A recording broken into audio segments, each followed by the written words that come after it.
A wooden block with a coin placed on its top floats in water as shown in figure. The distance L and H are shown there. After some time the coin falls into the water. Then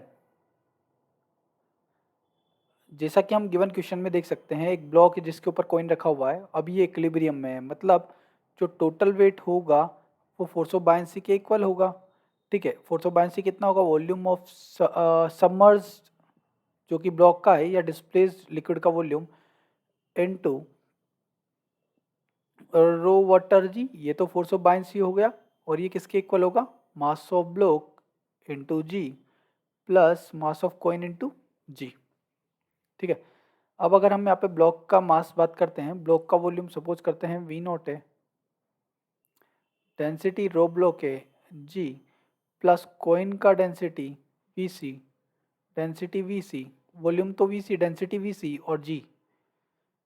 तो इस according V S rho water G, और यहाँ से हम लिख सकते हैं कि जो डिस्प्लेस्ड लिक्विड होगा उसका वॉल्यूम हमारा हो जाएगा rho block upon rho water into v nought plus Vc volume of coin into rho c by rho water. ठीक है, अब सेकंड कंडीशन की अगर हम बात करते हैं, जब कॉइन इसमें अंदर आ जाता है तो उस केस में ब्लॉक के थ्रू, या हम बात करें टोटल वॉल्यूम ऑफ वाटर जो डिस्प्लेस्ड होगा वो ब्लॉक के थ्रू जो वाटर डिस्प्लेस हो रहा है प्लस कॉइन के थ्रू, तो ब्लॉक के थ्रू जो वाटर डिस्प्लेस होगा वो अपने वेट के इक्विवेलेंट होगा। ठीक है, तो ब्लॉक के थ्रू अगर हम बात करें कि ब्लॉक के थ्रू हमारा जो वाटर डिस्प्लेस होगा, है ना, उसके लिए हम क्या करेंगे? इक्वेशंस लगाएंगे v S rho water into g, और ये ब्लॉक के वेट के इक्वल होगा, that means v nought rho block into g. अब ये वी एस डैश की अगर मैं बात करूं, ये सिर्फ ये जो लिक्विड है, ये जो वाटर है, सिर्फ ब्लॉक की वजह से डिस्प्लेस हो रहा है, तो ये वी एस डैश कितना हो गया? Rho block by rho water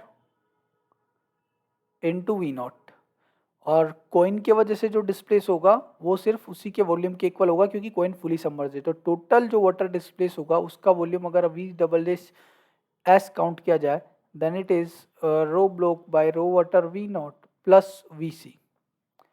तो देख सकते हैं पहली कंडीशन में जो लिक्विड डिस्प्लेस है उसका फर्स्ट स्टेप, और सेकंड केस में फाइनली जो वॉल्यूम डिस्प्लेस हो रहा है उसका फर्स्ट स्टेप, दोनों कॉमन है। मतलब ब्लॉक, इंडिविजुअल ब्लॉक की बात की जाए तो दोनों केसेस में सेम वाटर डिस्प्लेस हो रहा है, बट कॉइन के थ्रू फर्स्ट कंडीशन में ज़्यादा डिस्प्लेस हो रहा है क्योंकि कॉइन का डेंसिटी ज़्यादा है वाटर से, और सेकंड कंडीशन में सिर्फ कॉइन अपने वॉल्यूम जितना ही कर पा रहा है। तो इस अकॉर्डिंग जब ये कॉइन अंदर चला जाएगा तो वाटर लेवल क्या करेगा? फॉल करेगा, मतलब एच जो है वो डिक्रीज करेगा। ठीक है, एच तो क्या करेगा? डिक्रीज करेगा। और एल की अगर हम बात करें तो कॉइन हटाने के बाद में एल भी हमारा क्या होगा? डिक्रीज होगा। तो वाटर लेवल तो फॉल कर ही रहा है, वाटर लेवल तो फॉल करेगा ही, साथ में एल भी हमारा डिक्रीज होगा। So both L and H decreases, और अकॉर्डिंग टू द ऑप्शन यहाँ पे आ जाएगा हमारे पास डी। आई होप आप लोगों को समझ में आ गया होगा। Thank you.